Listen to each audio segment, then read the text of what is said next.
I just wrapped up a one-week trip around Tunisia with my two teenagers, which I planned myself. And we saw a lot of amazing and beautiful places, including some things that I never expected. We loved it. But, I can also see why much of it is not a super mainstream tourist destination. But that shouldn't scare you. In this video, I'm going to share some essential advice for a self-guided trip through Tunisia, along with some general tips to help you have an amazing trip. If you come here with a curious mind and a bit of know-how, your experience will be so much richer. Stay tuned till the end, and I'll share our 7-day self-driving itinerary that took us almost the full length of the country.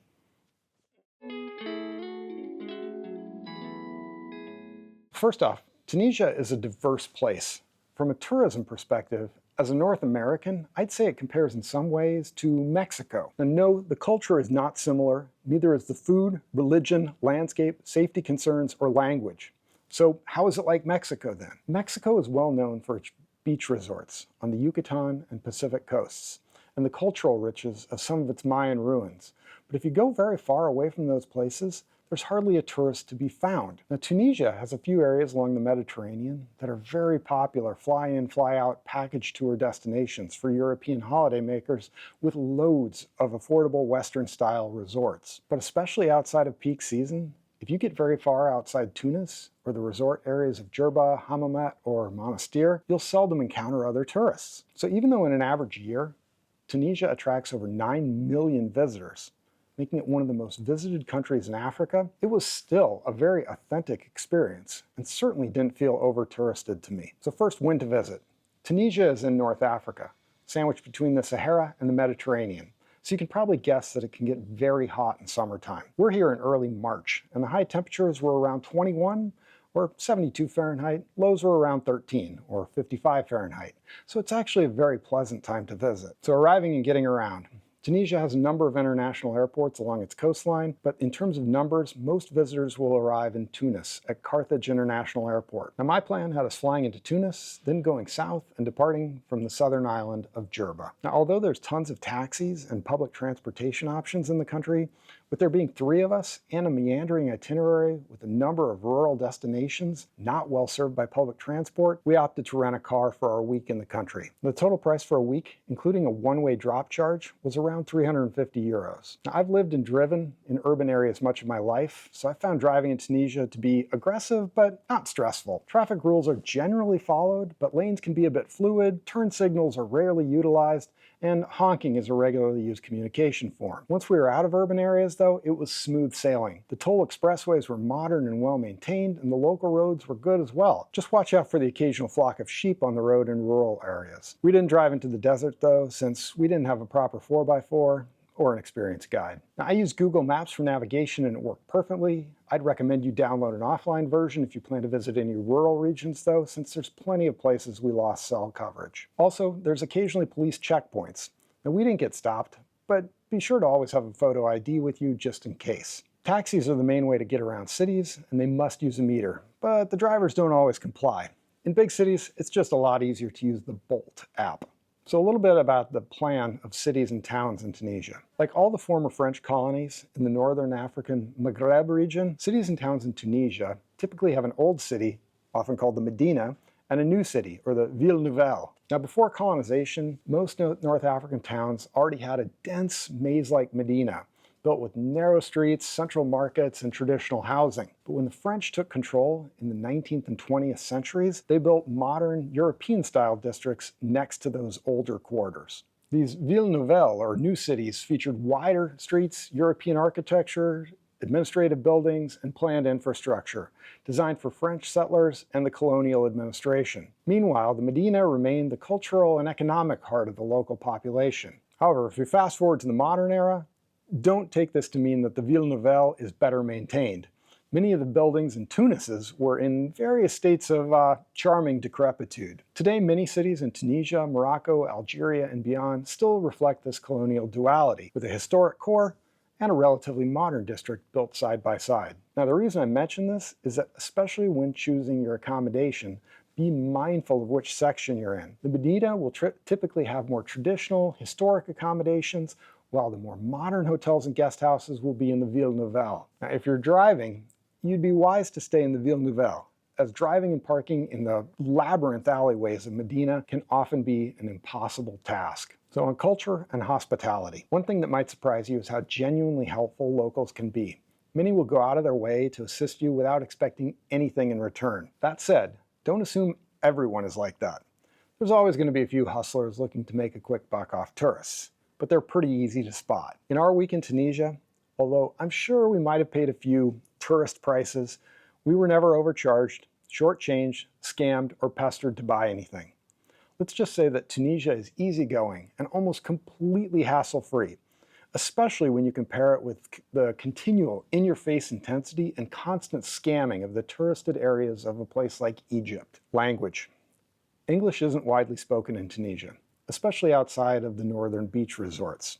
But you'll find most people in the tourism-related industries do have a basic understanding. Remember, Tunisia only gained its independence from France in 1956, so French is actually still widely spoken. So the main languages are Tunisian Arabic and French.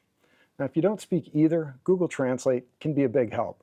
But just knowing Salam alaikum and shukran, peace be upon you, a greeting, and shukran, thank you, goes a really long way. So laws and customs. Now remember, Tunisia is a predominantly Muslim country, and while it's quite a bit more liberal than its neighbors, certain laws and customs still do apply.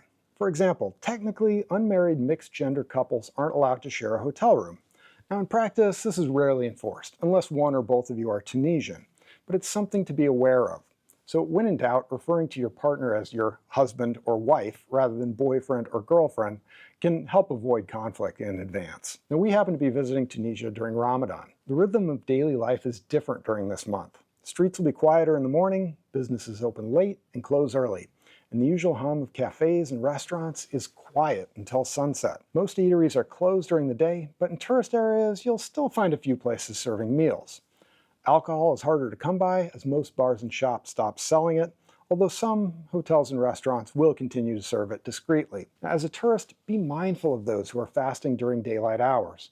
While eating and drinking in public isn't illegal, it's considered courteous to do it discreetly. The call to prayer at sunset signals iftar, or the breaking of the fast, and the streets begin to fill up with life as restaurants open back up then. Now we're not Muslim, so the way that we respectively negotiated this was to book some of our stays at Airbnbs, where we could cook our own meals. We packed lunches with food bought from grocery stores, and a few days we stayed in Western-style all-inclusive beach resorts, where none of the Ramadan customs apply. As far as money goes, although in Europe and North America I can go weeks without using cash, cash is king in Tunisia. While some hotels and tourist-focused restaurants do take credit cards, you'll need cash for most transactions. Now I was able to use my credit card for the rental car, at a Carrefour supermarket, at a Shell gas station, and for a few hotels.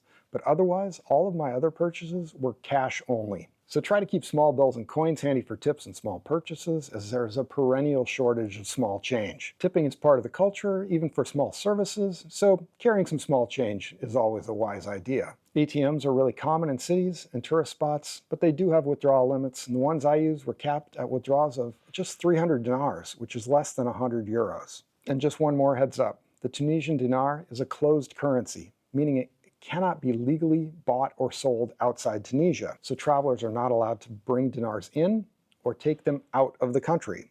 So you won't be able to get them before arriving, and also be mindful of how much cash you have on hand the last few days of your stay. And if you're taking an international flight, all the shops and cafes beyond airport security checkpoints don't accept dinars. Suspend them or change them back to your currency beforehand. So drinking water. Well, tap water in Tunisia is a mixed bag. Officially, it's safe to drink, but locals tend to drink bottled water, so to be on the safe side, we did as well. With shopping and haggling, most stores are priced as marked, but if you're shopping in a souk, in the Medina, haggling is a must. The initial price is always inflated, so negotiate to get a fair deal.